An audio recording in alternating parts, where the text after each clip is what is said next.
కాపులను బీసీలో కలిపే ఉద్యమానికి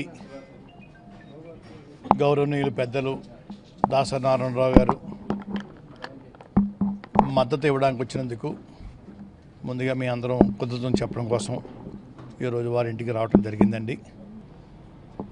మొన్న ఈ కార్యక్రమంలో కూడా దేశంలో ఉన్నప్పుడు విమానంలో వచ్చిన వాళ్ళని కూడా పెద్దలను ఆపేస్తే ఎంతో బాధపడి కారు మీద సుమారు 20 గంటలు ప్రయాణం చేసి ఆ దేశకి సపోర్ట్ చేయడానికి వచ్చారు. ఇతర కులాలు అనుభవించగా మిగిలిన కోటాలోనే మా జాతికి మా జనాభా ప్రాతిపదిక మీద కోటా ఇమ్మని అడుగుతున్నాం తప్ప ఇతర కులాలకు నష్టం చేసే కార్యక్రమానికి మేము ఎక్కడ మద్దతు ఇవ్వట్లేదండి. ఏదేమైనా మా జాతికి ఇచ్చిన హామీ కోసం మేము ఫైట్ చేస్తూ ఉన్నాం. ఏ కులాలకు ఏ పార్టీకి మా ఉద్యమం వ్యతిరేకం కాదు, ఏ పార్టీకి కూడా అనుకూలం కాదండి. ఈ ఉద్యమం గురించి తెలుసు. ముద్రగడ పద్మనాభం గారు ఈ ఉద్యమాన్ని ప్రారంభించి దాన్ని దీక్షగా మారవలసిన పరిస్థితి ఏర్పడి ఆయన దీక్షలో ఉన్నప్పుడు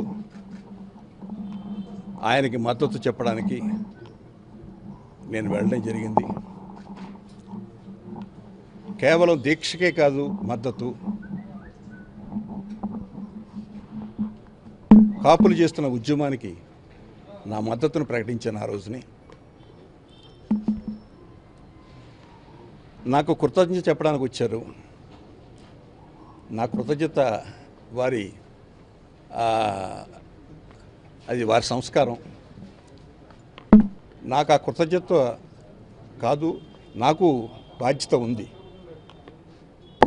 కొన్ని దశాబ్దాల డిమాండ్ రాష్ట్రంలో ఉన్నటువంటి కాపులను వెనుకబడినటువంటి తరగతుల్లో చేర్చాలని మొన్న 2014 సార్వత్రిక ఎన్నికల్లో కాంగ్రెస్ పార్టీ, తెలుగుదేశం, మిగిలినటువంటి అన్ని పార్టీలు కూడా కాపుల్ని బీసీలో చేర్పించాలి అనేటువంటి హామీని, ఎన్నికల హామీలను ప్రజలకు ఇవ్వడం జరిగింది. ప్రభుత్వం, తెలుగుదేశం బీజేపీ ప్రభుత్వాలు వచ్చిన తర్వాత మళ్ళీ అంశాన్ని మర్చిపోతున్నటువంటి తరుణంలో పెద్ద ముద్రగడ పద్మనాభం గారు వారి నాయకత్వంలో మరోసారి పోరాటానికి నడుం బిగించినారు. ఆ ఉద్యమానికి కాంగ్రెస్ పార్టీ పూర్తిగా మద్దతు కూడా ఇవ్వడం జరిగింది. కేవలం మర్యాదపూర్వకంగా వారు ఇక్కడ రావడం జరిగింది. అండ్ గతంలో ఆయన ఉద్యమం చేస్తున్న సమయంలో వారికి మా సంఘీభావాన్ని తెలపడం కోసంగా వెళ్ళిన సమయంలో ఎయిర్పోర్ట్లోనే మమ్మల్ని నిర్బంధించేటువంటి పరిస్థితుల్లో ఆయన నేను పరామర్శించలేకపోయాను. ఆ విషయం ఆయన ఎప్పటికైనా సరే కలవాలి, ఆయనకి నేను ధన్యవాదాలు చెప్పాలని, ఇందులో ధన్యవాదాలు చెప్పే పరిస్థితి కానీ ఇంకోటి ఏమీ కాదు. కేవలం మర్యాదపూర్వకంగా వచ్చి మేము తెలిపిన సంఘీభావానికి ఆయన రెసిప్రోకేట్ అవుతూ ఈ రోజున నా దగ్గర రావడం జరిగింది. దానికి నాకు మిక్కిలి సంతోషంగా ఉంది.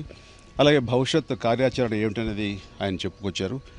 సో ఈ సమయంలో ఆయన ఏ ధ్యేయంతో ఉద్యమం స్ఫూర్తిని ముందుకు వెళ్తున్నారో దానికి మా అందరి మద్దతు, మా అందరి సహాయ సహకారాలు ముద్రగడ పద్మనాభం గారికి ఉంటాయని ఈ సందర్భంగా తెలియజేస్తూ నేను కూడా ఆయనకి ధన్యవాదాలు తెలియజేస్తున్నాను.